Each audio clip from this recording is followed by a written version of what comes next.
శ్రీమాత్రే నమః. అందరికీ నమస్కారం అండి. ఈ రోజు మనం మేషరాశి వారి గురించి తెలుసుకుందాం. మేషరాశి వారికి ఈ నెల 28, 29, 30 తారీఖుల్లో జరిగేది తెలిస్తే నిజంగా ఆశ్చర్యపోతారు. నక్కదోక తొక్కినట్లే అనే మాటను ఎందుకు వాడవలసి వచ్చింది?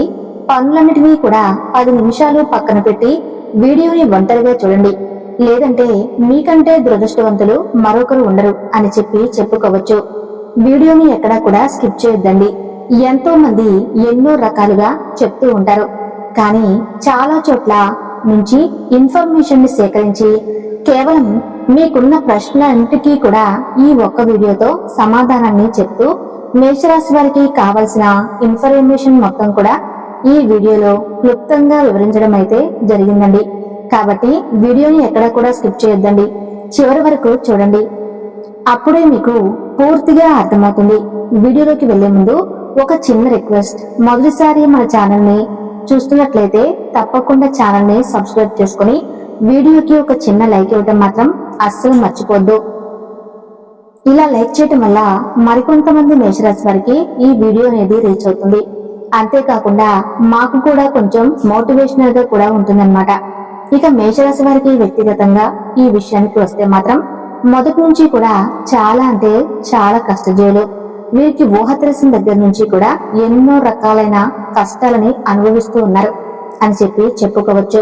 కుటుంబం యొక్క బరువు బాధ్యతలన్నీ కూడా ఈ మేషరాశి వారి మీదనే పడి కుటుంబ వారం మొత్తం కూడా చిన్న వయసులోనే మోయాల్సి వచ్చింది అని చెప్పుకోవటంలో ఎటువంటి సందేహమే లేదు. అతిశయోక్తి అంతకన్నా లేదు. అంతేకాకుండా మేషరాశి వారు చిన్నప్పటి నుంచి కూడా ఎన్నో రకాలైన కష్టాలను స్వయంగా అనుభవించడం వల్ల ఈ అనుభవాలన్నిటినీ కూడా పాఠాలుగా మార్చుకొని కొన్ని రకాల సమస్యలను ఇప్పటికీ కూడా ఆ సమస్యలు వీరి దగ్గరకు రాకుండా ఎంతో జాగ్రత్త పడుతూ కుటుంబాన్ని వీరి యొక్క బరువు బాధ్యతలను ఎంతో జాగ్రత్తగా తీసుకొని వస్తున్నారు అని చెప్పుకోవచ్చు అన్నమాట. ఇక మేషరాశి వారు వ్యక్తిగతంగా అందరూ బాగుండాలి, అందులో మేము కూడా ఉండాలి అని అనుకునే వ్యక్తులలో మేషరాశి వారు ముందుంటారు. ఎదుటి వారికి ఏదైనా కష్టం వచ్చినా, ఏదైనా ఆపద వచ్చినా కానీ ఆ కష్టం నుంచి ఎలా దూరం చేయాలి, ఆ కష్టం వారు పడకుండా ఉండాలంటే ఏం చేయాలి, ఎటువంటి సలహా ఇవ్వాలి అని ముందుగా ఆలోచించే వారిలో వీరే మొదటి స్థానంలో ఉంటారు అని చెప్పుకోవచ్చు అన్నమాట. ఇక మేషరాశి వారు వీరి యొక్క కుటుంబ సభ్యుల ద్వారానే చాలా మోసపోయారు. ముఖ్యంగా నా అనుకున్న వాళ్ళే వీరి చుట్టూ చేరి వీరిని అవసరాలకి వాడుకుని వీరి యొక్క అవసరాలను తీర్చుకున్న తర్వాత వీరిని దూరంగా నెట్టివేయడం జరిగింది. మళ్ళీ అవసరం వచ్చినప్పుడు వీరి దగ్గరకు రావటం, మళ్ళీ అవసరాలు తీర్చుకోవటం, మళ్ళీ దూరంగా వెళ్లిపోవటం, ఇటువంటివన్నీ కూడా చేస్తూ ఉండటం వల్ల వీరు జీవితంలో ఎన్నో రకాలైన కష్టాలను నష్టాలను పొందారు. ముఖ్యంగా ఇప్పటికీ మేషరాశి వారు చాలా రకాలైన జీవిత పాఠాలను నేర్చుకున్నారు అని చెప్పుకోవచ్చు అన్నమాట. ఎందుకంటే మీరు చిన్నప్పటి నుంచి మన అనుకున్న వాళ్ళే ఎలా మోసం చేస్తున్నారు, వీరు ఏ రకంగా అవసరాలకి వాడుకుంటున్నారు, ఎన్ని రకాలుగా మోసం చేయాలని ప్రయత్నిస్తున్నారు, ఇదంతా కూడా వీరికి ఇప్పటికే ఒక్కొక్క రకంగా తెలియటం వల్ల వీరు వాటిని అన్నిటినీ కూడా అనుభవాలుగా మార్చుకుని ఇకపై అటువంటి కష్టాలు అనేవి జీవితంలో రాకుండా మళ్ళీ తెలివి తక్కువ తనంగా చిక్కుకుండా ఉండటానికి ఎటువంటి జాగ్రత్తలు తీసుకోవాలో అన్నీ కూడా ముందుగానే నేర్చుకున్నారు. కాబట్టి మునుపటి కంటే చాలా వరకు కూడా బెటర్ అయ్యారని చెప్పుకోవచ్చు. అలా అని మేషరాశి వారు తెలివి తక్కువ వారని అనుకుంటే నిజంగా పిచ్చితనమేనండి. ఎందుకంటే మేషరాశి వారు చాలా అంటే చాలా తెలివైన వారు. కాకపోతే నమ్మిన వారి కోసం ప్రాణం ఇస్తారు. ముఖ్యంగా నా అని అనుకున్న వాళ్ళ కోసం ఎంత దూరమైనా వెళ్తారు, ఏమైనా చేస్తారు. ఇక ముఖ్యంగా మేషరాశి వారికి ఏదైనా ఒక పని చెప్పాను అంటే కనుక ఆ పని పూర్తయ్యేంత వరకు కూడా నిద్రపోరన్నమాట. అందరూ ఒక రకంగా చేస్తారు, కానీ మేషరాశి వారు ఆ పనిలో ఎటువంటి లోటులు లేకుండా పని 100% సక్సెస్ఫుల్ అయ్యేంత వరకు కూడా నిద్రపోకుండా చక్కగా ఆ పనిని 100% సక్సెస్ఫుల్ గా పూర్తి చేస్తారు. అని చెప్పి చెప్పుకోవచ్చనమాట. ఇక అంతేకాకుండా మేషరాశి వారు చూడటానికి చాలా అందంగా, చాలా ఆకర్షణీయంగా, చక్కటి రంగుతోటి, చక్కటి రూపుతోటి, విశాలమైన నిధులతోటి, పెద్ద పెద్ద నేత్రాలతోటి, ఎదుటి వారిని ఇట్టే ఆకర్షించేటువంటి మాట తీరుతోటి చాలా చాలా ఆకర్షణీయంగా ఉంటారన్నమాట. కాబట్టి వీరితో కాసేపు మాట్లాడితే ఇంకొంచెం సేపు మాట్లాడితే బాగుంటుంది కదా అని చెప్పి అనిపిస్తూ ఉంటుందన్నమాట. అంతేకాకుండా వీరితో మాట్లాడే వాళ్ళు కూడా మన కష్టాలు నష్టాలు వీరితో పాలు పంచుకుంటే వీరిదైనా కానీ సలహా ఇస్తారేమో అన్న కష్టాలు తీరడానికి ఏదైనా మార్గాన్ని చెప్తారేమో అని చెప్పి ఎప్పటికప్పుడు కూడా వీరితో కూడా డిస్కస్ చేస్తూ ఉంటారన్నమాట. వీరికి ఫ్రెండ్స్ సర్కిల్ కూడా చాలా ఎక్కువగా ఉంటుందన్నమాట. ఫ్రెండ్స్ ఆపదలో ఉన్నారు అన్న సహాయం చేయడానికి ఒక అడుగు ముందే ఉంటారు. వీరికున్న మంచితనానికి, వీరికున్న సహాయం చేసే గుణానికి, వీరికున్న మానవత్వానికి, వీరికి దైవానుగుణం అనేది చాలా ఎక్కువగా ఉంటుంది. కాబట్టి మీరు ఏ పని చేసినా కూడా ఆ పనిలో ఖచ్చితంగా 100% సక్సెస్ఫుల్ అవుతారు అని చెప్పుకోవచ్చు అనమాట. ముఖ్యంగా మేషరాశి వారు కుటుంబానికి చాలా ఎక్కువ ప్రాధాన్యతను ఇస్తారనమాట. వీరి యొక్క లైఫ్ పార్ట్నర్ కి కానీ, వీరి యొక్క బిడ్డలకి కానీ ఎక్కువ ఇంపార్టెన్స్ ఇస్తారు. ఇక ముఖ్యంగా మేషరాశి వారికి ఈ 3 రోజుల్లో కూడా అంటే అక్టోబర్ 28, 29, 30 తారీఖుల్లో వీరి యొక్క వృత్తి, ఉద్యోగ, వ్యాపార పరంగా చిన్న పెద్ద బిజినెస్లు చేసే వాళ్ళకైనా, టీ కొట్టు, బడ్డీ కొట్టు, చిల్లర కొట్టు ఏది పెట్టుకున్న వాళ్ళకైనా వీరికి వృత్తిపరంగా చాలా అంటే చాలా కలుసుబాటుతనంగా ఉంటుంది అని చెప్పి చెప్పుకోవచ్చు. అంతేకాకుండా వీరికి ₹1/2 వచ్చే దగ్గర అంటే ₹1/2 పెట్టుబడి పెట్టిన దగ్గర ₹5 వచ్చే అవకాశాలు కూడా కనిపిస్తూ ఉన్నాయి. సానుకూలమైన పరిస్థితులు అంటే అనుకూలమైన పరిస్థితి అని చెప్పి అంటూ ఉంటాం కదండి. అలా వీరికి ఇప్పుడు అనుకూలమైన పరిస్థితి అన్నమాట. డబ్బు సంపాదించుకోవడానికి మంచి సమయం ఇప్పుడుదే వీరికి అని చెప్పి చెప్పుకోవచ్చు. కష్టే ఫలి ఎంత కష్టపడతారో అంత కష్టానికి తగిన ప్రతిఫలాన్ని అయితే ఖచ్చితంగా చూస్తారు ఈ యొక్క మేషరాశి వారు. ఇక ముఖ్యంగా కుటుంబ పరంగా విషయానికి వస్తే భార్యాభర్తల మధ్య మంచి అనుకూలత ఉంటుంది. ఇంకా వచ్చేసి బిడ్డల పరంగా చాలా మంచి అనుకూలత ఉంటుంది.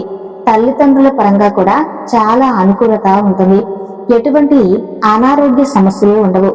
భార్యాభర్తల మధ్య గతంలో కొన్ని రకాల గొడవలు జరిగినప్పటికీ కూడాను అవన్నీ కూడా ఇప్పుడు పూర్తిగా మాసిపోయి ఇద్దరూ కూడా చాలా అన్యోన్యంగా ఉంటారు అని చెప్పి చెప్పుకోవచ్చు అన్నమాట.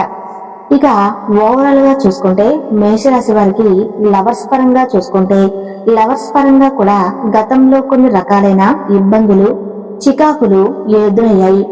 ఒకరికొకరు మాట్లాడుకోకుండా ఉండటం ఇవన్నీ కూడా అప్పటికి ఇప్పుడుకి ప్రస్తుత రోజుల్లో అయితే ఇద్దరు కూడా చాలా ప్రేమగా ఉంటున్నారు అని చెప్పి చెప్పుకోవచ్చు. వాళ్ళకి అనుకూలమైన సమయం ఉంది అని, అనుకూలమైన సమయం నడుస్తుంది అని చెప్పి కూడా చెప్పుకోవచ్చు అన్నమాట. ఇక రియల్ ఎస్టేట్ చేసే వారికి, సినీ రంగ పరిశ్రమల్లో ఉన్న వారికి, ఇంకా వచ్చేసి బంగారం బిజినెస్ చేసే వారికి వీళ్ళందరికీ కూడా చాలా చాలా సానుకూలమైన వాతావరణం అయితే కనిపిస్తుంది. అంటే వీరికి ప్రతి పరిస్థితి కూడా బాగానే ఉంది అని చెప్పి చెప్పుకోవచ్చు అన్నమాట. ఇక ఓవరాల్ గా చూసుకుంటే ఈ 3 రోజుల్లో కూడా వీరికి ఒక రోజు ప్రయాణం తగిలే అవకాశం అయితే కనిపిస్తూ ఉంది ఈ యొక్క మేషరాశి వారికి. అది కూడా వృత్తి పరంగా అన్నమాట. వృత్తి పరంగా వీరికి ప్రయాణం చక్కగా లాభాన్ని అందిస్తుంది అని కూడా చెప్పుకోవచ్చు అన్నమాట. ఇక ఆరోగ్యపరంగా కూడా ఎటువంటి ఇబ్బందులు, చికాకులు ఉండవు. ఎవరైతే వివాహం కోసం ఎదురు చూస్తూ ఉన్నారో వారికి వివాహ భాగ్యం కలిగే అవకాశం కూడా కనిపిస్తూ ఉంది. సంతానం కోసం ఎదురు చూసే వారికి కూడా సంతాన భాగ్యం కలిగే అవకాశము ఉంది. కొన్ని రకాలైన సమస్యల వల్ల ఆడవాళ్ళకి సంతానం కలగక ఇబ్బంది పడుతుంటే డాక్టర్ సలహా అనేది కొంచెం గట్టిగా తీసుకొని మంచిగా కూరగాయలు, పండ్లు తీసుకుంటూ కాస్త బరువుని అదుపులో ఉంచుకోగలిగితే మంచిగా సంతాన భాగ్యం కలిగే అవకాశం అయితే మేషరాశి వారికి ఖచ్చితంగా ఉంది అని చెప్పి చెప్పుకోవచ్చు అన్నమాట.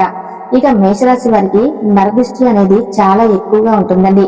ఈ నరదిష్టి అనేది తొలగించుకోవటం కోసం ప్రతి సోమవారం కూడా శివాలయానికి వెళ్ళడం, శివాలయం నుంచి తెచ్చుకున్న విభూతిని ప్రతిరోజు కూడా నుదుటిని ధరించడం, స్నానం చేసే నీటిలో విభూతిని వేసుకుని స్నానం చేయడం వల్ల వీరికున్న నరదృష్టి అనేది పూర్తిగా తొలగిపోతుందన్నమాట.